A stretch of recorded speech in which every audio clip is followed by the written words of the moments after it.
कक्षा 10 प्रश्नावली 1.2 प्रश्न संख्या 3 अभाज्य गुणनखंड विधि द्वारा निम्नलिखित पूर्णांकों के एचसीएफ और एलसीएम ज्ञात कीजिए। और प्रश्न संख्या 3 का पहला भाग है 12, 15 और 21। ये तीन संख्याएं हैं। इन तीन संख्याओं का हमें एचसीएफ भी ज्ञात करना है और एलसीएम भी ज्ञात करना है।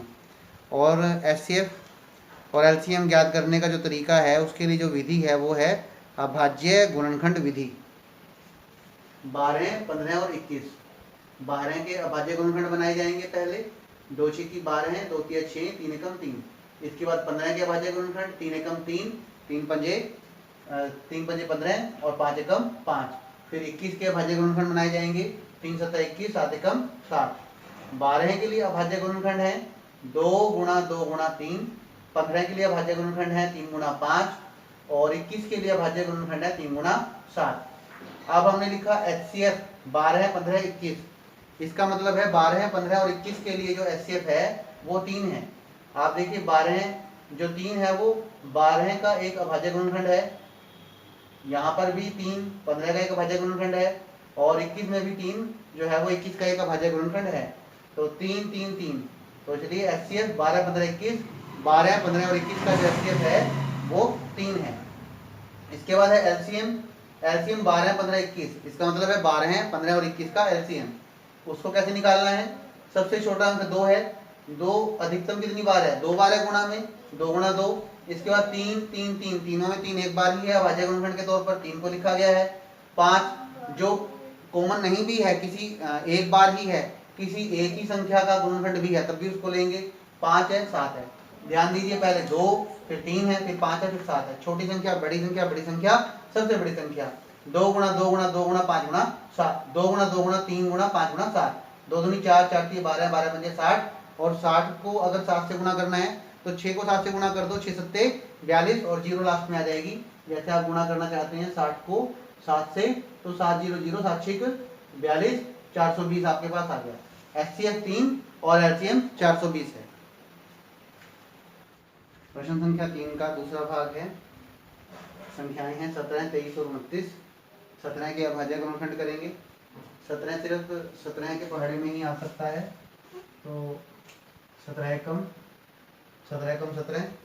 इसी तरह से 23 सिर्फ अपने ही पहाड़े में है, 23 की 23 एकम 23। 29 भी सिर्फ और सिर्फ अपने पहाड़े में है, 29 एकम 29, 29 एकम 29। 17 बराबर है 17, 23 बराबर है 23 और 29 बराबर है 29। एचसीएफ 17, 23, 29। इसका मतलब है 17, 23 और 29 का एचसीएफ। अब ध्यान दीजिए कि जो अभाज्य गुणनखंड हैं तीनों संख्याओं के, इनमें जो अभाज्य गुणनखंड है वो है 17, 23 और 29। कोई भी अभाज्य गुणनखंड कॉमन नहीं है, एक जैसा नहीं है। ऐसा गुणनखंड कोई भी नहीं है जो तीनों में आ रहा हो। जब इस तरह की स्थिति होती है, दी गई 2 3 संख्याओं के अभाज्य गुणनखंडों में से कोई भी गुणनखंड कॉमन नहीं होता, एक जैसा नहीं होता, ऐसी स्थिति में जो एचसीएफ होता है वो 1 माना जाता है। इसलिए 17, 23 और 29 का एचसीएफ 1 है, क्योंकि इनका कोई भी अभाज्य गुणनखंड आपस में कॉमन नहीं है, एक जैसा नहीं है। एलसीएम 17, 23, 29। तो सबसे पहले सबसे छोटी संख्या को लिया गया 17 को, फिर 23 को, फिर 29 को। 17 गुणा 23 गुणा 29। अब इन तीनों को गुणा किया गया है। 17 को 23 से गुणा कर दिया, 23 गुणा 17, 17 3 51, हासिल है 5, 17 दूनी 34 और 5 39, 391 हो गया। 391 को फिर हम 29 से गुणा करेंगे। 9 एकम 9, 9 81 का 1, हासिल है 8, 9 30 27, 27 और 8 35। उसके बाद 2 एकम 2, 2 में 18 का 8, हासिल है 1, 2 3 6 और 1 7, 9 2 और 1 3, 8 5 13 का 3, 7 और 3 10 और 1 11, 11,339। तो एचसीएफ 1 है, क्योंकि दी गई संख्याओं का में कोई भी अभाज्य गुणनखंड कॉमन नहीं है।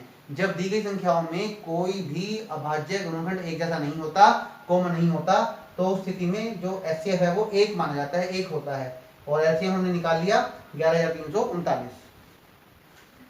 प्रश्न 3 का तीसरा भाग है, 8, 9 और 25 संख्याएं दी गई हैं। 8 के अभाज्य गुणनखंड किए गए हैं 2 चौके 8, 2 दूनी 4, 2 एकम 2। 9 के अभाज्य गुणनखंड किए गए हैं 3 दिया 9, 3 एकम 3। 25 के लिए अभाज्य गुणनखंड किए गए हैं 5 5 25, 5 एकम 5। 8 के लिए अभाज्य गुणनखंड है 2 गुणा 2 गुणा 2। 9 के लिए अभाज्य गुणनखंड है 3 गुणा 3। 25 के लिए अभाज्य गुणनखंड है 5 गुणा 5। आगे लिखा गया HCF 8, 9, 25। इसका मतलब है 8, 9 और 25 का HCF, क्योंकि दी गई तीन संख्याओं में कोई भी अभाज्य गुणनखंड कॉमन नहीं है, कोई भी अभाज्य गुणनखंड एक जैसा नहीं है, इसलिए 8, 9 और 25 का जो HCF है वो 1 माना जाएगा। 8, 9 और 25 का जो HCF है वो 1 है। LCM 8, 9, 25 का मतलब है 8, 9 और 25 का LCM।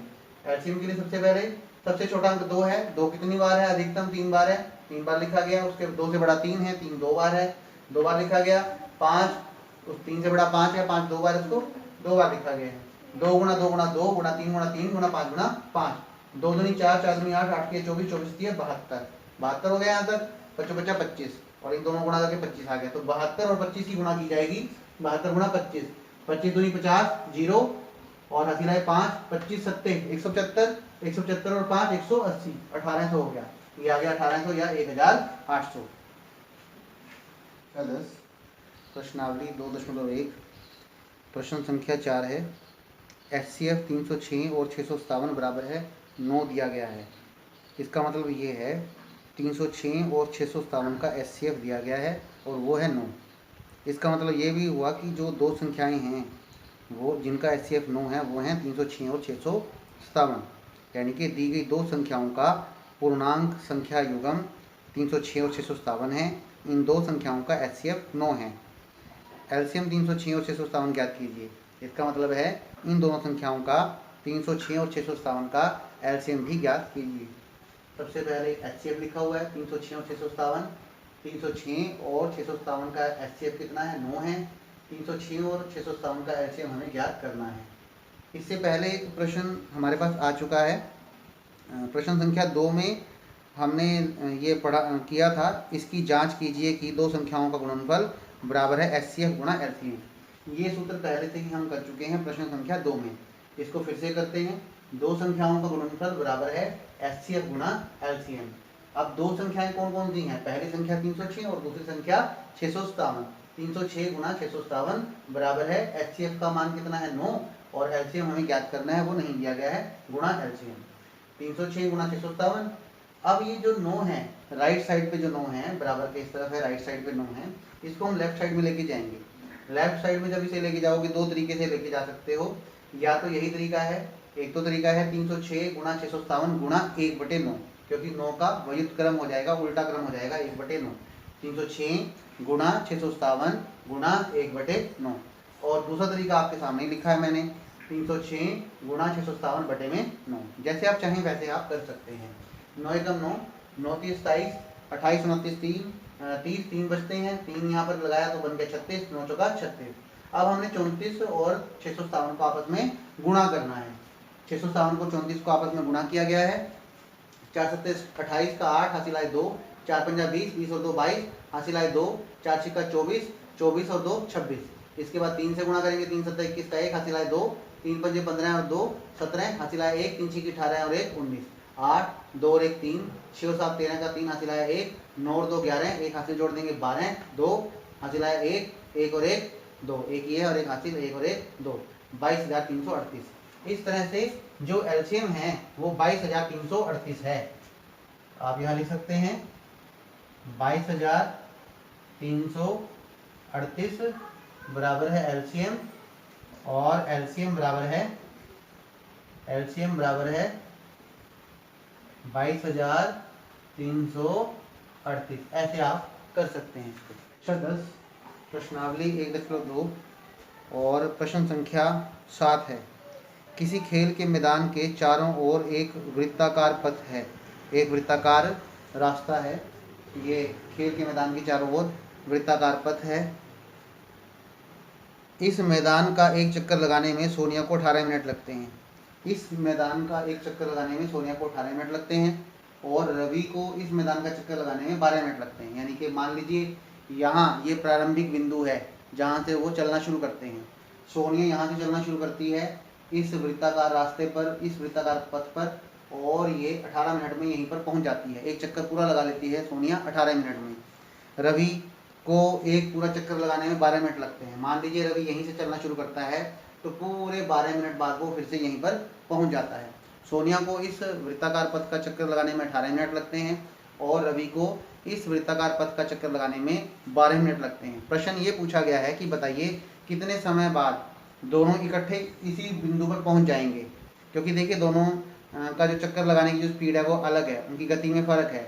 सोनिया को 18 मिनट लगते हैं जबकि रवि को 12 मिनट लगते हैं। रास्ता वही है। अगर हम ये मान लें कि इसी जगह से चलना शुरू करते हैं तो दोनों इकट्ठे मिल नहीं पाएंगे पहली बार में, क्योंकि 18 मिनट में जो है सोनिया कवर करती है इस रास्ते को और 12 मिनट में रवि कवर करता है। तो बताइए कितने समय के बाद दोनों इस बिंदु पर इकट्ठे मिलेंगे, प्रारंभिक बिंदु पर पुनः इकट्ठे होंगे।